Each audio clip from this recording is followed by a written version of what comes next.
आता बातमी आहे नाशिक लोकसभा मतदारसंघाशी निगडीत। नाशिक लोकसभेसाठी हेमंत गोडसे यांच्या नावाची घोषणा झाली आहे।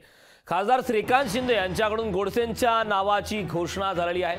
कार्यकर्ता संवाद मेळाव्यात त्यांनी घोषणा केल्यानंतर नाशिकमधून वारंवार या प्रकारची चर्चा सुरू होती की हेमंत गोडसे यांचा पत्ता यावेळी कट होणार का। शांतिगिरी महाराज आणि मुख्यमंत्र्यांच्या भेटीनंतर या चर्चांना उधाण आलं होतं। मात्र आता अखेर खासदार श्रीकांत शिंदे यांनी पुन्हा एकदा हेमंत गोडसे हेच नाशिकचे उमेदवार असतील अशा प्रकारचं वक्तव्य केलं आहे।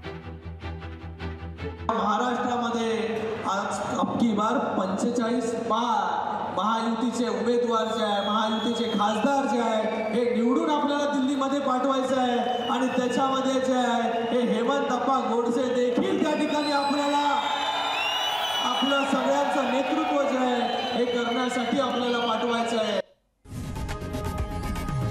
लोकशाही मराठी ऐका, पहा, जागरूक रहा।